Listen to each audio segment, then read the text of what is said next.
parang malaking city po dito, anyana.com.ph. Marami po ditong mga amenities. Marami po rin itong gagawin.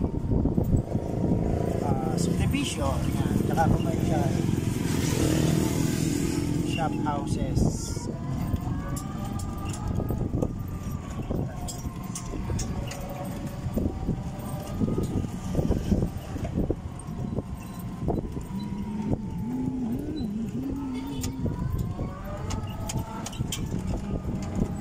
Ganda po dito.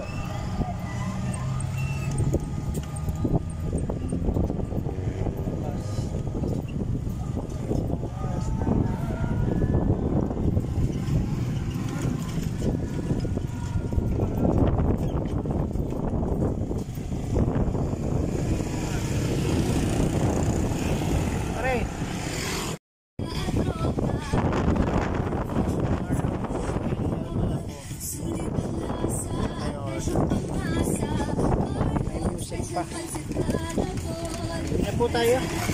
Bumili lang po tayo ng Marlon's Pansit Malabon. Okay. Dito po yan sa Anyana. Sa may isang mayor. Pero hindi po kasi Anyana na entrance. Sa may Bulawin po yun. Ito po ay sa San Javier entrance.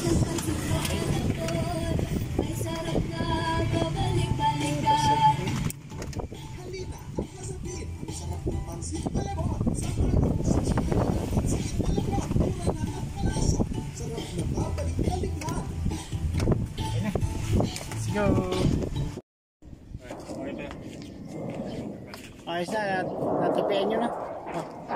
Uchi.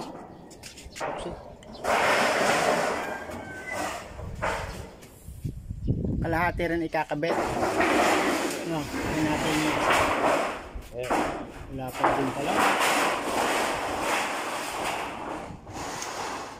Raratasuhan ito. Ay, babawasan. Salpak hanggang doon. Yun pala ang ginagamit na bender, ano? Lambre. Oh, inom muna. Parambik.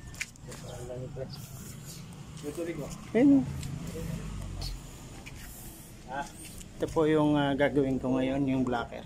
Kasi po itong block na to ay wala pong nailagay na ganito. Ako na po naglagay nitong dalawa.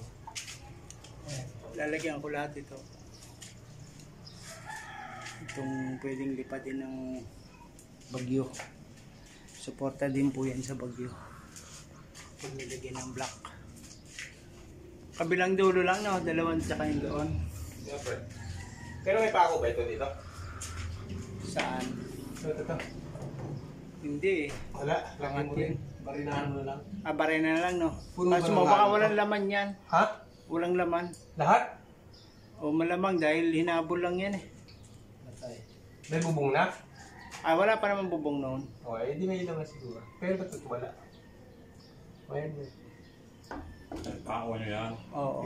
Ipako ko dyan na lang. Barina mo lang pre kasi mabubugbog kasi matigas to eh. Oo, bubugbog Barina yan. mo para mas mabilis yung... Kanina nga pagpukpukon, tagal bumaon yung matigas na nyug.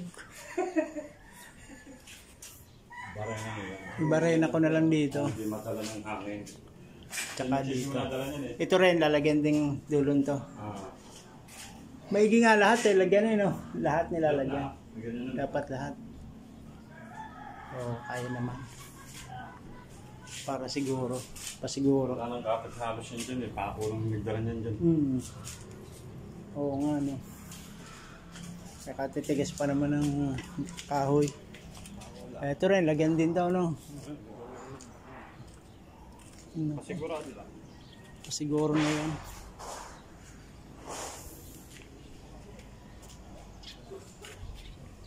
Ito pala, pwede palang gawing bender to. Yung alambre. Unat na alambre. Tapos pupukpukin siya sa kanto. Para walang sira. Ito po guys, oh, mahusay na paraan. Oh. Pag wala kayong bender, alambre lang po ang ano dyan. Hanggang sikretong malupit. Hindi po sinasabi ng iba yan. Sa kanila lang yan gagawa. Kampo nila yan.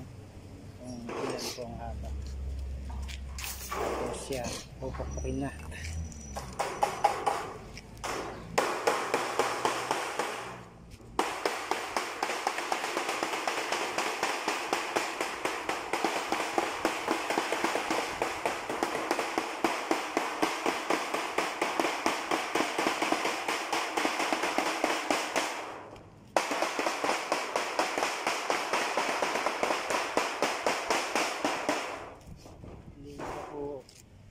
Alam, secret.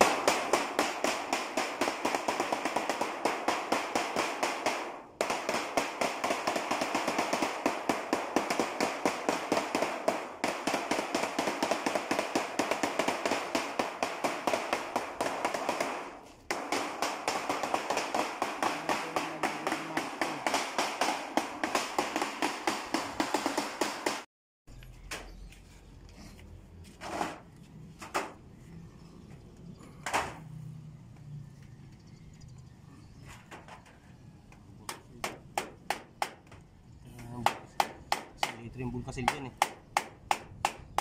Naka 2 litro na nga ako kami. Yan.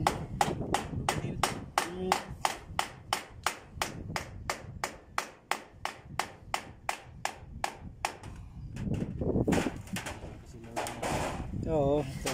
Bulkasil na lang. Bulkasil na yan.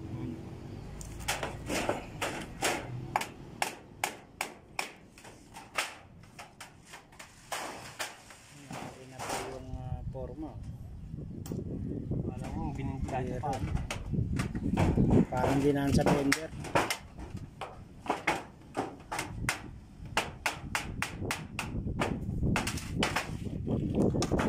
Kailangan nakapit ang todo yung dito.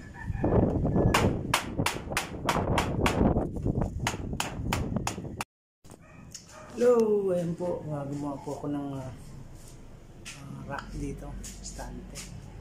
Kahoy po tayo.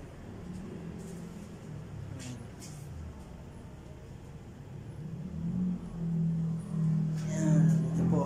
Nakapinturahan ko na po itong taas. Pintura na. Ito po yung magiging stock room, bodega.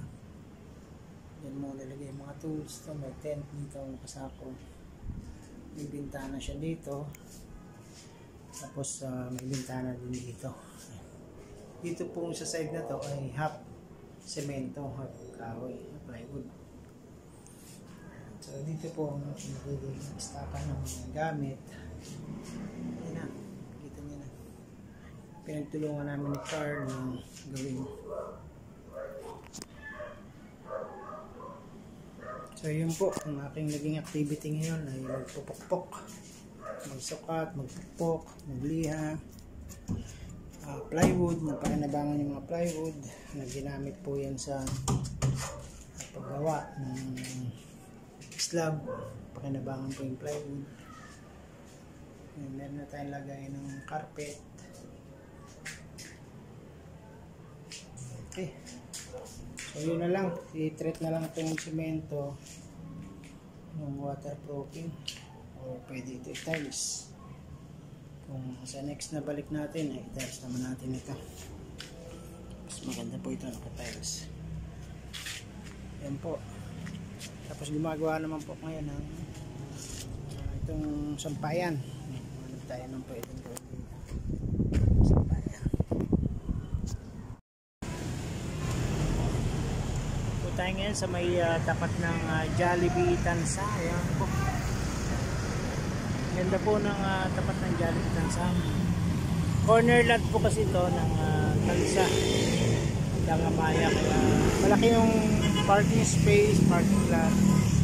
May drive-thru, may second floor at saka meron po siyang playhouse.